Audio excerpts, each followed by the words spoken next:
இப்போ என்னன்னா மங்காத்த ஆரம்பிச்சுட்டு பண்ணும்போதே வெங்கட் பிரபு மிகப்பெரிய ஒரு நம்பிக்கை அஜித்துக்கு வந்தது. இந்த கதைக்களம் அருமையாக இருக்குது அப்படிங்கும்போது நீங்கள் படம் நீங்கள் எண்டு பார்த்தீங்கன்னா பார்ட் 2க்கான ஒரு லீடு கொடுத்து தான் படத்தை முடிச்சிருப்பார் வெங்கட் பிரபு. சொன்னது வந்து வெங்கட் உடனடியாக பார்ட் 2 நம்ம ரெடி பண்ணி லீடு வேறு கொடுத்து வச்சுருக்கேன், கதைகள் இருக்குது, உடனே நீங்கள் ரெடி பண்ணு, அடுத்த படமே நம்ம ஒன்றா பண்ணுறது மாதிரி இந்த வேலைகளை ஆரம்பிக்கலாம் அப்படிங்கிற விஷயத்தை அஜித் தெளிவாக சொல்லிட்டேன். இங்கே தான் வந்து சிக்கல், லீடு கொடுத்தாரு தவிர கதைக்கால வந்து பெருசாக வெங்கட் பிரபுகிட்ட மாற்றம். ஒரு படத்தை வெங்கட் பிரபு இயக்குனதுக்கான மங்காத்தா 2 கதைக்கிறதெல்லாம் வெங்கட் பிரபு உள்ள ஸ்பீடாக போனது. அங்கே வந்து அவர் ஆதிக்க ரவிச்சந்திரன்ட்ட ப்ராமிஸ் பண்ணதுனால தான் அந்த படம் அவருக்கு போயிடுச்சு. February 2 டைட்டில் அனௌன்ஸ்மெண்ட்டோட உங்களுக்கு ஷூட்டிங் ஆரம்பிக்க போகுது. அது வேண்டிய வேலையில் இங்கே ஆதிக்க ரவிச்சந்திரன் ஃபுல்லாக எல்லாம் கம்ப்ளீட் பண்ணி முடிச்சிட்டாரு. இதுக்கிட்ட ஆதிக்க கூட மலேசியா போனதான் ஒரு தகவல் இருந்தது. அப்போ போய் அவரும் கூட டிஸ்கஷன்லாம் பண்ணிட்டு இருந்தார். ஸோ இப்போ மூத்த பத்திரிகையாளர் வெங்கடேஷ் சார் நம்மளோட இணைஞ்சிருக்காரு. வணக்கம் சார். வணக்கம் சார். AK64 நான் உங்கள்கிட்ட நான் ஏற்கனவே கேட்டிருந்தேன். இதுக்கு முன்னாடி குட் பேட் அக்லி பற்றி நிறைய அப்டேட் கொடுத்துருந்தீங்க, ஒரு அப்டேட் கூட மிஸ்ஸே ஆகலை. ஓகேங்களா? இப்போ அதே மாதிரி அஜித் ஃபேன்ஸ் வந்து கேட்குறாங்க, ஏன் AK64 பற்றி மட்டும் அப்டேட்டே தர பண்ணுறீங்க, குட் பேட் அக்லிக்கு அவ்வளோ அப்டேட் கொடுத்துருந்தீங்களே சார்னு கேட்குறாங்க. நீங்களே பதில் சொல்லிங்க. இல்லை தெரிவிக்க விடலாம், ஒன்றும் பிரச்சனை இல்லைங்க. நேரில் சொல்லிக்கிறேன், AK64 நிறைய கிட்ட நெருங்கி வந்தாச்சு. அதன் மூலம் என்ன ஒரே ஒரு காரணம்னா, அவர் இந்த மலேசியா ரேஸில் இருந்துட்டு அவருடைய ஆம்பிஷன் அந்த ஒரு விஷயத்தில் இருந்ததுனால தான் கொஞ்சம் லேட் ஆச்சு. வேற ஒரு ரீசன் கிடையாது. ஏன்னா அந்த அவருடைய கார் ரேஸில் சம்மந்தப்பட்ட பூரா டாக்குமெண்ட்ரி படம் எடுத்து ஒரு இன்டர்நேஷ்னல் லெவலில் ரிலீஸ் பண்ணணுங்கிற மிகப்பெரிய ஒரு நோக்கம் அவருக்கு. ஏன்னா 2 கண்களில் ஒன்று சினிமானா ஒன்று வந்து கார் ரேஸ், அதை மறுப்பதற்களே எல்லா ரசிகர்களுமே தெரியும். இப்போ இதற்காகவே ஸ்பெஷலாக நம்ம AL விஜயும் சிறுத்தை சிவாவும் இங்கே வர வைக்கப்பட்ட ஒரு விஷயம் இருக்குது. அவர் வந்து ஆல்ரெடி இவர் போகிறது வர்றது நிற்கிறது நடக்கிறது ஹெல்மெட் போடுறது காரில் ஏறுறது எல்லாமே வந்து ஷூட் பண்ணிட்டுருக்காங்க. ஒரு ஃபிலிம் மேக்கிங் என்ன ஷூட் பண்ண முடியுமோ அத்தனையுமே விஜய் ஷூட் பண்ணிட்டு இருந்தார். சிறுத்தை சிவா ஃபுல்லாக ஹெல்ப் பண்ணிட்டு இருந்தாங்க கூட. அங்கே ஒரு விளம்பர படம் எடுக்கப்பட்டது ஒரு விஷயம் வேறு இருக்குது. அதனால் இந்த காரை சம்மந்தப்பட்ட விஷயங்கள்லாம் பண்ணி அது ஒரு டாக்குமெண்ட்ரி ஃபிலிமாக ரெடி பண்ணி அதை அப்பைக்கப்பவே ஷூட் பண்ணி எடிட் பண்ணி டோட்டலாக அப்படி இந்த ஃபுட்டேஜை பூரா கலெக்ட் பண்ணிகிட்டே இருந்தார் அஜித். ஸோ அது முடிஞ்சு, ஏன்னா நீங்கள் ஒரு விஷயத்தில் இருக்கும்போது இன்னொரு விஷயத்துக்குள்ளே வந்துட்டு போக முடியாது. பட் இதற்கு இடையிலே பார்த்தீங்கன்னா நவம்பர் மாதம்லாம் சென்னைக்கு வந்தார், எல்லா கோயில்களையும் சுற்றினார். அதற்கு AK64 வேலைகளை வந்து ஆதிக்க ரவிச்சந்திரன் எந்த அளவுக்கு முடிச்சாச்சாங்கலாம் கேட்டுட்டு பார்த்து எல்லாம் பேசி ஃபைல் பண்ணி தான் திரும்பி போனார். ஓகேங்களா? இப்போ அந்த ஒரு விஷயம் இருக்கிறதுனால தான் 64னுடைய இந்த அப்டேட் கொடுக்காமே அஜித் இருந்தார். இப்போது கிட்டத்தட்ட அது எல்லாமே முடிச்சிட்டாரு. அந்த விளம்பர படத்தினுடைய அந்த கார் ரேஸனுடைய ஷூட்டிங்கும் முடிஞ்சு போச்சு. அது டோட்டலாக இப்போ இன்டர்நேஷ்னல் லெவலில் அது ரிலீஸ் பண்ண வேண்டிய வேலையில் அஜித், AL விஜய், சிறுத்தை சிவா 3 பேருமே சேர்ந்து பண்ணிகிட்ருக்காங்க. ஒரு இங்கிலீஷ் படம் பார்க்குற டோனில் மேக்கிங் பண்ணியிருக்காங்க சார். அது ஒரு சாதாரண விஷயம் கிடையாது. பட் அதற்காகத்தான் இந்த AK64 அப்டேட் கொடுக்க முடியலையே தவிர, ஏன்னா அந்த இதே எல்லாம் முடிச்சுட்டு வெளில வந்தாருன்னா ஒரு 5 months டோட்டலாக ஃப்ரீ பண்ணுறாரு. இப்போ வந்து ஆரம்பிக்கிறோம், படத்தை ஒரே ஷெடியூலில் முடிக்கிறோம். எல்லா டெக்னீஷியன் எல்லாம் கிட்டத்தட்ட ஃபிக்ஸ் பண்ணிகிட்டே இருக்காங்க. அதில் அனிருத் உள்ளே வந்திருக்கார். மற்ற ஆக்டர்ஸ் எனக்கு தெரிஞ்ச வரைக்கும் ஸ்ரீலீலா உள்ளே வர்றதா ஒரு தகவல். பராசைத் படத்தில் பண்ணாங்களே, அவங்க தெலுங்குல இந்திலி டாப்பில் இருக்காங்க. அவங்க பேசப்பட்ட ஒரு விஷயம் இருக்குது. அவர்கள் அஜித்துக்கு ஜோடியாக பண்ண போகிறதா ஒரு நம்பகமான தகவல் வருது. அதனால் மற்ற வேலைகளை நம்ம ஆதிக்க ரவிச்சந்திரன் பண்ணிகிட்ருக்காரு. அதை இப்போது அந்த ரேஸ் முடித்து விளம்பரமும் படமும் எல்லாம் முடிச்சிட்டாரு. இப்போ வந்தார்னா அநேகமாக அடுத்த மாதத்துலேருந்து ஷூட்டிங் ஸ்டார்ட் பண்ணுற வேலைகள் வருது. வந்ததுன்னா ஒரு 60-75 நாள் ஏக்தம் ஒரே ஷெடியூலில் படம் ஆரம்பிக்க போகிறாங்க, முடிக்க போகிறாங்க. அது சென்னையிலையும் ஹைதராபாத்லேயும் நடக்குது. ஹைதராபாத்தில் ராமோஜிராவ் ஃபிலிம் சிட்டியில் செட் போடப்பட்ட ஒரு தகவல் இருக்குது. இங்கே வந்து EVP ஸ்டுடியோ பூந்தமல்லி சைடில் இருக்குது, அங்கே ஒரு வேலைகள் பண்ணிகிட்ருக்காங்க. அதனால தான் தாமதமே தவிர வேறு எந்த ரீசனும் கிடையாது. அதற்கு வேண்டிய வேலைகள் அஜித் எல்லாமே கம்ப்ளீட் பண்ணிட்டார். ஆதிக்க ரவிச்சந்திரன் நீங்கள் குட் பேரியில் நீங்கள் பார்த்த அஜித்தை விட 10 மடங்கு அதிகமாக பண்ணக்கூடிய அளவுக்கு ஸ்கிரிப்ட் ஒர்க் பண்ணி வச்சுருக்காரு. அந்த ரவிச்சந்திரன் ஒரு ஃபேன் பாயாக இருந்து பண்ணார். இது நான் ஒரு இயக்குனராக அஜித்தை இயக்க போகிறேன், இது ஃபஸ்ட் டைம் எனக்குங்கிற மாதிரி ஆதிக்கிறதோட ஸ்டேட்மெண்ட் கேட்டால் கதைக்களம் அந்த மாதிரி. அதை AK ரவிச்சந்திரன் பார்த்த உடனே இவர் எந்த இயக்குனமே உள்ளே வரக்கூடாதுன்ட்டார். மைத்திரி மூவி மேக்கர்ஸ்லாம் ரெடியாக இருக்காங்க, டைரக்டர் நீ கமிட் பண்ணி உடனே படம் பண்ணுவோம், கேட்குற சம்பளத்தை பண்ணுவோன்னு சொல்லி கூட ஆதிக்காக ஒரு ப்ராமிஸ் பண்ணதுக்காக உள்ளுக்குள்ளே போல. இந்த கதை மேலே மிகப்பெரிய ஒரு நம்பிக்கை இருக்குது அவருக்கு. ஸோ அதற்காகத்தானே வந்து இந்த AK64 லேட்டானது தவிர வேறு எந்த காரணமும் இல்லை. February ஷூட்டிங் ஸ்டார்ட் ஆக போகுது சார். Okay sir. இப்போ மலேசியாவில் வந்து ஆதிக்கும் அனிருத் எதுக்காக போனாங்க, என்ன ரீசனுக்காக? அந்த கார் ரேஸ் சம்மந்தப்பட்ட விஷயங்களை வந்து அஜித் வந்து அணிக்கிட்ட ஒரு டிஸ்கஷன் பண்ணுற மாதிரி ஒரு தகவல் போச்சு. ரெண்டாவது AK65 படத்தினுடைய ஒரு கதைக்களமும் அங்கே ஒரு பேசப்பட்டதாக ஒரு தகவல் இருக்குது. இந்த படத்துக்கு ஒருவேளை டாக்குமெண்ட்ரி படத்துக்கு மியூசிக் அணியை கமிட் பண்ணாலும் ஆச்சரியப்படுறதுக்கு இல்லை. ஏன்னா ஒரு விஷயம் டிஸ்கஷன் பண்ணிட்டு இருக்காங்க. அது இங்கிலீஷ் படம் மேக்கிங் ஸ்டைலில் இருக்கு. அணியே பார்த்ததுக்கு அப்புறமே ஃபீச்சர் படம் மாதிரி இருக்கே அப்படின்னாராம் அணி. அப்போ அதுக்கு ரொம்ப வந்து ஹாலிவுட் ஸ்டைலில் உங்களுக்கு மியூசிக் கம்போஸ் பண்ணணும். அது இன்றைக்கி இருக்கிற அந்த யங்ஸ்டர்ஸில் அணியை ஓட்ட ஆள் இல்லைங்கிறது எல்லாருக்குமே தெரியும். அஜித் நல்லா கூப்பிட்டு அவர்கிட்டையும் ஒரு விலாவாரியாக கேட்கப்பட்ட ஒரு விஷயமும் இருக்குது. ரெண்டாவது AK64 படத்தினுடைய கதைக்களம் அங்கே கொஞ்சம் ஃப்ரீயாக இருந்தார் அஜித் கொஞ்சம் டைமிங்கில்.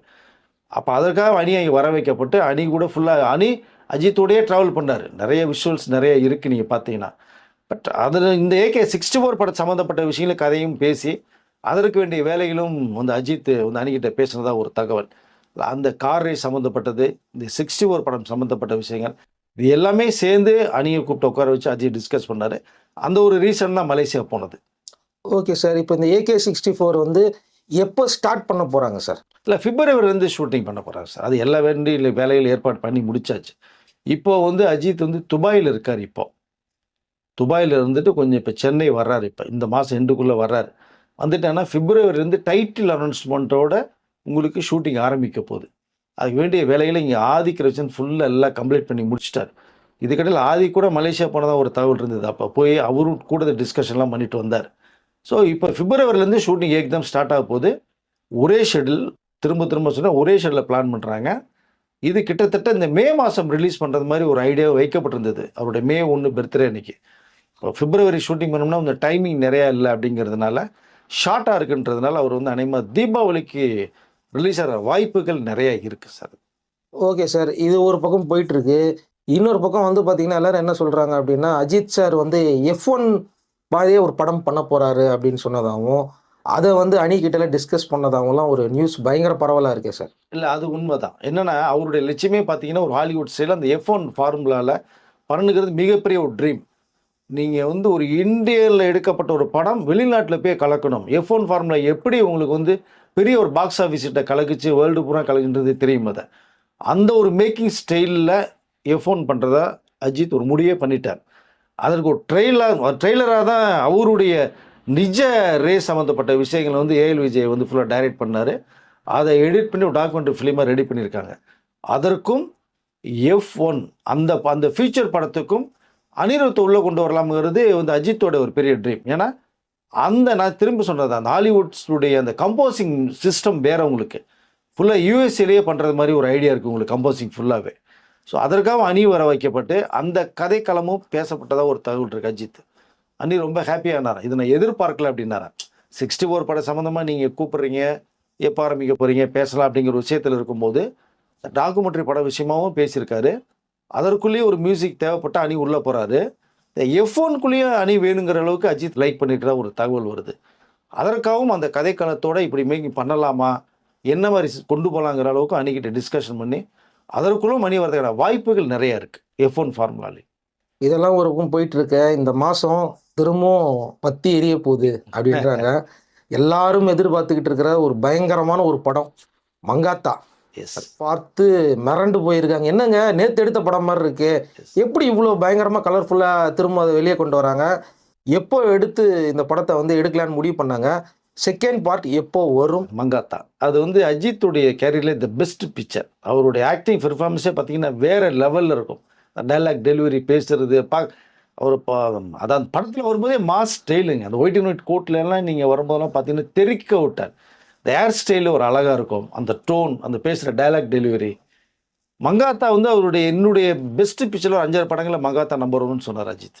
அது வந்து வெங்கட் பிரபுக்கு தான் மிகப்பெரிய ஆன்சர் பண்ணணும்.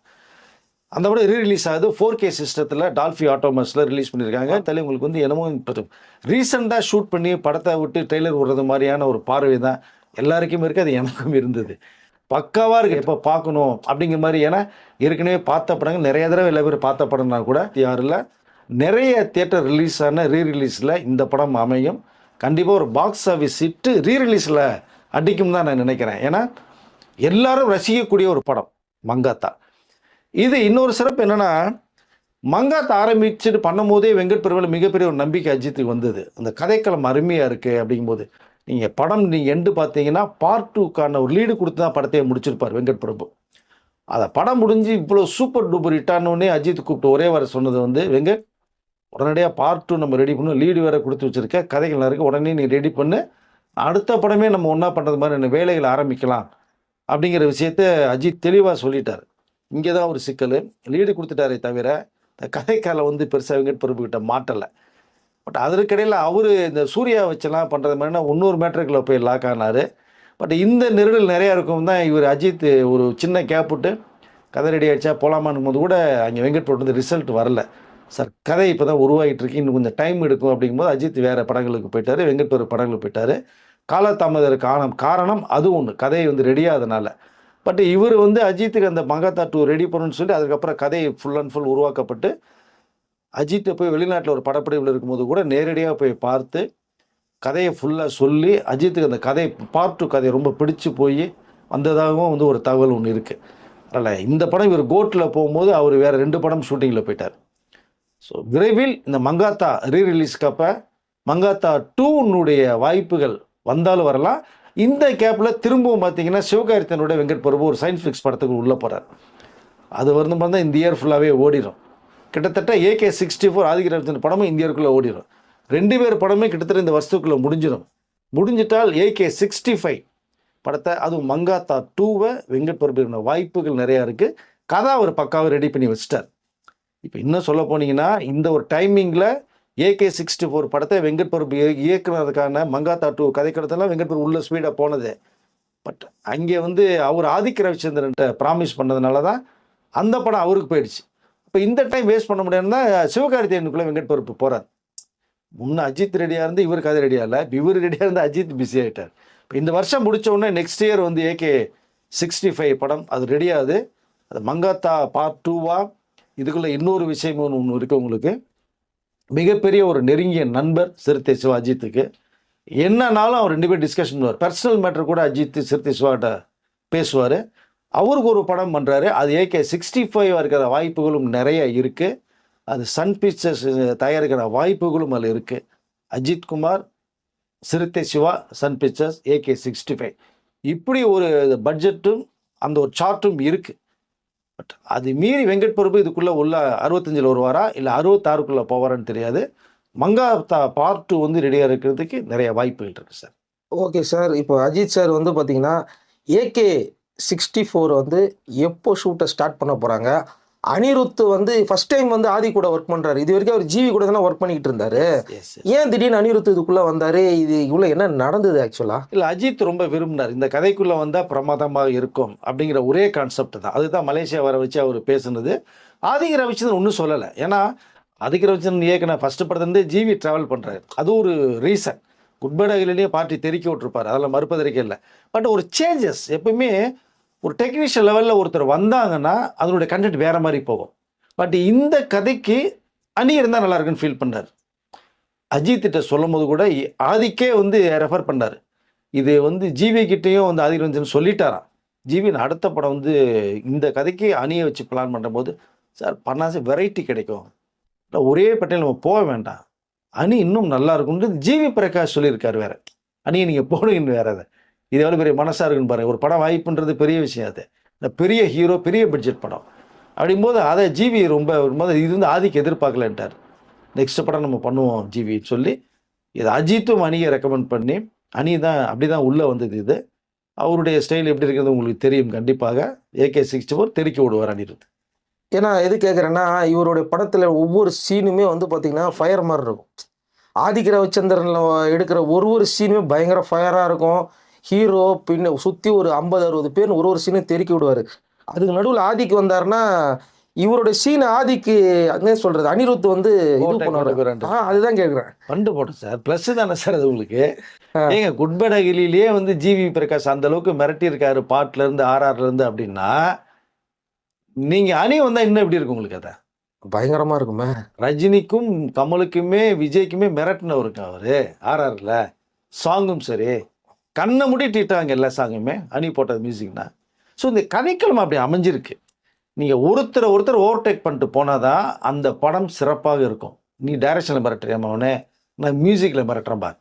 அப்படிங்கும்போது அந்த கதைக்களத்துக்கு இந்த மியூசிக் போட்டால் இன்னும் உங்களுக்கு ஹைப் அதிகமாக இருக்கும் சார் உங்களுக்கு. அனி அஜித்தோட ஃபேன் வர சொன்னாங்க. எஸ். அதனால் கண்டிப்பாக எல்லாருக்குமே அவர் பண்ணிட்டாரு.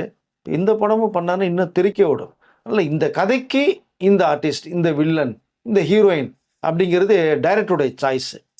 அப்போது நம்ம ஆதிக்கிறன் சொன்னோடனே அஜித் ஓகேன்ட்டாரு. ஜிவி கிட்ட சொன்னார், ஜிவி ஃபீல் பண்ணக்கூடாதுன்ட்டு. நல்ல சாய்ஸ் சார், நீங்கள் பண்ணுங்க நீங்கள் அணின்னு சொல்லி அவரும் சொன்னதுக்கப்புறம் தான் அணி உள்ளே வந்தார். அதனால் இந்த சீன் வந்து மாறுதலாய் படம் வேறு லெவலுக்கு போகிறதுக்கு ஒவ்வொருத்தருடைய உழைப்பு கடுமையாக இருக்கும். ஓவர்டேக் பண்ணிட்டு போகிறதுல ஒன்றும் அது தப்பே கிடையாது. ஓவர் கான்ஃபிடென்ட் தான் இருக்கக்கூடாது. ஏன்னா என்ன கேட்குறேன்னா, குட் பை டக்லியில் கிளைமேக்ஸில் வந்து அனிருத்தோடைய சாங் தான் யூஸ் பண்ணாங்க. ஆலுமா டோலுமா சாங் யூஸ் பண்ண உடனே தேட்டரே தெரிச்சிருச்சு. அந்த பாட்டை வெளிநாட்டுக்காரங்களாம் போட்டு பயங்கரமாக டான்ஸ்லாம் ஆடிருக்காங்க. இப்போ திரும்பவும் இவங்க 2 பேரோட காம்போ, இந்த 3 பேரோட காம்போன்றது பயங்கரமாக இருக்கும். அதுதான் கேட்குறேன். ஒரு சர்ப்ரைஸும் இருக்குது படத்தில். ஒரு ரெஃபரன்ஸும் அஜித் வைக்கிறார். நடிகருடைய டைலாக் வருது, ஒரு ரெஃபரன்ஸ் வருது. நீங்கள் பாருங்கள், குட் பை டக்லிலே நிறைய ரெஃபரன்ஸ் வச்சுருந்தார் இல்லையா? இதுலேயும் ஒரு ரெஃபரன்ஸ் ஒன்று வருது. அது ஹைலைட்டாக அமையும். AK-64 தெரிக்கிறதுக்கு எப்படி குட் பை டக்லியில் லாஸ்ட்டு ஒரு 5 மினிட்ஸ் தெரிக்கும், எந்திரிச்சு போயிடாதீங்கன்னு சொன்னேன் படம் முடிஞ்சோடனே. இதுலேயும் அப்படி இருக்குது. நீங்கள் பாருங்கள், கதைகள் வந்தோன்னா, படம் வந்தோன்னே கிளைமாக்ஸ் எப்படி இருக்குன்னு பாருங்கள் நீங்கள். யாரோடைய ரெஃபரன்ஸ் இருக்கும்? அது அஜித்தோட ரெஃபரன்ஸ் அந்த படத்தில் ஃபுல்லாக எடுத்திருந்தாங்க. வேறு ஒரு நடிகரோட ரெஃபரன்ஸ் இதில் பேச போகிறாரா? நான் பேரெல்லாம் சொல்ல முடியாது. நீங்கள் அப்படிலாம் கேட்க முடியாது. நீங்கள் மிகப்பெரிய ஒரு ஸ்டார், அவர் வச்சாருன்னா தெரிக்கும். இன்னும் அது வைக்கிறதுக்கு ஒரு மனசு வரணும் அஜித்துக்கு. நீங்கள் பாருங்கள், டைலாக் வருது, அவரோட ரெஃபரன்ஸ் வருது. அது எப்படிங்கிறத நீங்கள் பார்த்துங்க. கொஞ்சம் வெயிட் பண்ணுங்கள், நம்ம சொல்லுவோம் நம்ம அடுத்த நேரத்துக்கு. அது ஓகே சார். இப்போ கரெக்டாக எந்த ஒரு டேட்டில் இந்த அனௌன்ஸ்மெண்ட் வரும் அப்படிங்கிற ஏதாவது ஒரு ஐடியா இருக்கா? இல்லை, பிப்ரவரி கண்டிப்பாக வந்துடுது சார். அது ஒன்றும் மாற்றுக்கிறது கிடையாது. பிப்ரவரியில் டைட்டிலோட அனௌன்ஸ்மெண்ட் கொடுக்குறாங்க. அதுக்கு வேண்டிய வேலைகள் அஜித் எல்லாமே கம்ப்ளீட் பண்ணி முடிச்சிட்டாரு. இப்போ துபாயிலேருந்து வந்த உடனே இந்த வேலை தான் ஸ்டார்ட் பண்ணுறாரு. இப்போ அதனால தான் ரெஸ்ட் எடுத்துகிட்டு இருக்காரு. இப்போ டோட்டல் ஓவரால் பிப்ரவரிலேருந்து ஸ்டார்ட் ஆகுது சார். இந்த படத்துக்கு ப்ரொடியூசராக அஜித்லாம் சொல்கிறாங்க, உண்மை தானே சார்? இது ப்ரொடியூசர் ஆகலை, ஒரு இன்வெஸ்டர் உள்ளே வந்திருக்காங்க. இந்த படத்தினுடைய பட்ஜெட் காஸ்ட் எவ்வளோ என்னங்கிறது அஜித் வந்து சொல்லப்பட்டது. அவரும் ஒன்றும் பிரச்சனை இல்லைங்கன்னு சொல்லி ஃபுல் அமௌண்ட்டை ஒரு சிங்கிள் பேமெண்ட்டாக பண்ணுறது மாதிரி இருக்குது. படம் முடிந்த உடனே அவருக்கு சில ஏரியாக்கள் தர்றது மாதிரி அஜித் சொல்லிட்டாரு. அஜித் சில ஏரியாக்களை அவர் லாக் பண்ணிக்கிறாங்க. இது வந்து சேர்ந்து கூட்டு தயாரிப்பு, இது எல்லாரும் சேர்ந்து பண்ணக்கூடிய ஒரு விஷயம். ப்ரொடியூசருங்கிற சேரில் அஜித் உட்காருவாரே தவிர அவர் ப்ரொடியூசர் இல்லை. ஓகே சார், நிறைய சொல்லிட்டீங்க. AK-65 பற்றி, AK-64 பற்றி நிறைய தகவல்கள்லாம் சொல்லியிருந்தீங்க. இந்த விஷ்ணுவர்தன் வேறு இதில் இருக்காருன்றாங்களே, அது ஏதாவது சார்? அதுதான் அந்த F1 ஃபார்முலான்ற ஒரு ஸ்கிரிப்ட் இருக்குல்ல, அவர் விஷ்ணுவர்தன்ட்ட கொடுத்தா அந்த ஒரு மேக்கிங் ஸ்டைல், ஹாலிவுட் ஸ்டைல் நல்லா இருக்கும் பில்ல மேக்கிங்லாம் மிரட்டலாக இருக்குமா அஜித்தோடைய ஒரு கான்ஃபிடென்ட். அதனால் அந்த கதைக்களமும் விஷ்ணுவர்தன்கிட்ட நீங்கள் ரெடி பண்ணுங்க அப்படின்னு சொல்லப்பட்ட ஒரு தகவல் இருக்குது. அவர் ஒரு பக்கம் அந்த F1 ஃபார்முலாவில் விஷ்ணுவர்தன் ட்ராவல் பண்ணுறார். பட்டு அது யார் என்னங்கிறது கொஞ்சம் பொறுமையாக தான் இருக்கணும். யாருக்கு அந்த வாய்ப்பு போகணுன்னு தெரில. கண்டிப்பாக விஷ்ணுவர்தனுக்கு போச்சுன்னா அது ஹாலிவுட் ஸ்டைலில் அந்த மேக்கிங் இருக்கும் சார். கண்டிப்பாக சார். இப்போது விஷ்ணுவர்தன் உள்ளே வர்றாரு அப்படின்னா, அந்த நீரவ் ஷா, பில்லா படத்துடைய கேமராமேனு, இவங்கெல்லாம் திரும்ப உள்ளே வந்துருவாங்களா சார் F1 படத்துக்கு? அதாவது வர்றதுக்கு வாய்ப்புகள் இருக்கலாம் மேபி. பட் ஃபஸ்ட்டு அவர் இந்த ஸ்கிரிப்ட் ரெடி பண்ணிவிட்டு அஜித் சார் சொல்லி முடித்த உடனே நீரவ் ஷாலாம் வந்தாருன்னா அருமையாக இருக்குது உங்களுக்கு. பில்லெல்லாம் நீங்கள் வந்து ஹாலிவுட் தரத்தில் இருக்கும் உங்களுக்கு. கேமரா அதெல்லாம் மிரட்டியிருப்பார் உங்களுக்கு. அதை F1 ஃபார்முலானாலே உங்களுக்கு வந்து ஹாலிவுட் ஸ்டைலில் தான் வேணும். இப்போ கிட்டத்தட்ட அந்த ஒரு டெக்னீஷியன் உள்ளே வரணும். அதை தவிர நீ ஹாலிவுட்லேருந்து ஃபைட் மாஸ்டர்லேருந்து கேமராமேன்லேருந்து வந்து அடிஷ்னலாக உள்ளே வர்றாங்க. ஏன்னா அந்த மேக்கிங் ஸ்டைல் என்ன கொண்டு போகணுங்கிற ஒரு விஷயமும் இருக்குது. அதுலேயும் வர்றாங்க. நீரவ் ஷா கிட்ட வரதுக்கு வாய்ப்புகள் இருக்குது. நீங்கள் சொன்னது மாதிரி யுவன் சங்கர் ராஜா வந்தாலும் ஆச்சரியப்படுறதுக்கு இல்லை. ஏன்னா மிரட்டியிருந்தார் உங்களுக்கு. மங்காத்தாலையும் மிரட்டியிருந்தார், பில்லாலையும் மிரட்டியிருந்தார். ஸோ அதனால் அவரும் அதுக்கு வாய்ப்புகள் இருக்கும். பட் தெரியாது. கடைசி நேரத்தில் வந்து அணி உள்ளே வந்தனால ஆச்சரியப்படுறதுக்கு இல்லை. ஏன்னா அணிக்கிட்ட அஜித் பேசினா ஒரு தகவல் வேறு இருக்குது. இப்போ நம்மகிட்ட சொல்லியிருக்கோம் இல்லை, அவரும் அதுக்குள்ளே வந்தாலும் ஆச்சரியப்படுறதுக்கு இல்லை. ஏன்னா எதுக்காக கேட்குறேன்னா, விஷ்ணுவர்தன் படத்தில் எல்லாமே யுவன் சங்கர் ராஜா தானே, 2 பேருமே ஃப்ரெண்ட்ஸு. அதனால தான் கேட்குறேன். ஸோ இப்போ ஆதி ரவிச்சந்திரன் ஜிவியும் ஃப்ரெண்ட்ஸு தான். இப்போ இதுக்குள்ளே அணி வரலையா? அதனால் அந்த கதையை தான் சார், வேற ஒன்றும் இல்லை. அந்த டைமிங் ஒன்று இருக்குது. படம் ஆரம்பிக்கிற ஒரு விஷயம் ஒன்று இருக்குது. ஆரம்பிக்கும் போது கொஞ்சம் லீடிங் உள்ளவங்க யார் இருக்காங்க, போட்டால் எப்படி இருக்கும் அப்படிங்கிறத பல கோடிகள் தண்ணி மாதிரி இறக்கும் போது இந்த பிஸ்னஸ் ஒரு வகையில் பார்ப்பாங்க. அப்போ இந்த கதைக்கு அணி நல்லா இருக்குன்னு ஃபீல் பண்ணாங்கன்னா கண்டிப்பாக அணி வர வாய்ப்பு இருக்கும். இல்லை யுவன் சங்கர் ராஜா நல்லா இருக்குன்னா கண்டிப்பாக அவரு வர வாய்ப்பு இருக்கும். ஸோ அது அடுத்த கட்டத்துக்கான அந்த பேச்சுவார்த்தைகள். ஃபர்ஸ்ட் ஆஃப் ஆல் விஷ்ணுவர்தன் வந்து ஸ்கிரிப்ட் ரெடி பண்ணிட்டு இருக்கிறதா ஒரு தகவல் வருது நமக்கு. அது ஓகே சார். AK-64, 65 அப்படின்னு நிறைய தகவல் சொன்னீங்க. 66ன்னு பேசியிருக்கோம். ஓகே. மங்காத்தா 2 தான் எல்லாருமே எதிர்பார்த்துட்டு இருக்குது ரொம்ப நாளாகவே. கண்டிப்பாக. ஸோ இப்போ இந்த மங்காத்தா 1 2026 ரீ ரிலீஸ் ஆகிறதுக்கும், மங்காத்தா 2 டேக் ஆஃப் ஆகிறதுக்கும் நிறைய இன்சிடென்ட் கோஇன்சிடென்ட்டாக இருக்குது. எஸ் எஸ் ஏதோ அதுக்கு மறைமுகமாக சொல்கிற மாதிரியே இருக்குது. கண்டிப்பாக அஜித் சாருடைய படங்கள் வரும்போது ஒரு கோடிங் இருக்குது, அதை நம்ம டீகோட் பண்ணிக்கலாம். கண்டிப்பா மங்காத்தா ரிலீஸ் ஆகி பெரிய வெற்றி பெற வாழ்த்துக்கள் சார். கண்டிப்பா சார், நிச்சயமா சார், இது மங்காத்தா பொங்கலாக இருக்கட்டும். கண்டிப்பா நன்றி சார். கண்டிப்பா வெற்றி பெறும், ஒன்றும் கவலைப்பட வேணாம். மங்காத்தாவுடைய ரிலீஸில் இந்த வருஷனுடைய மிகப்பெரிய ஒரு ஹிட் அடிக்கிற வாய்ப்புகள் நிறையா இருக்குது சார். ஓகே, கிட்டத்தட்ட தலை பொங்கலாக அமையும். ஓகே, நன்றி சார்.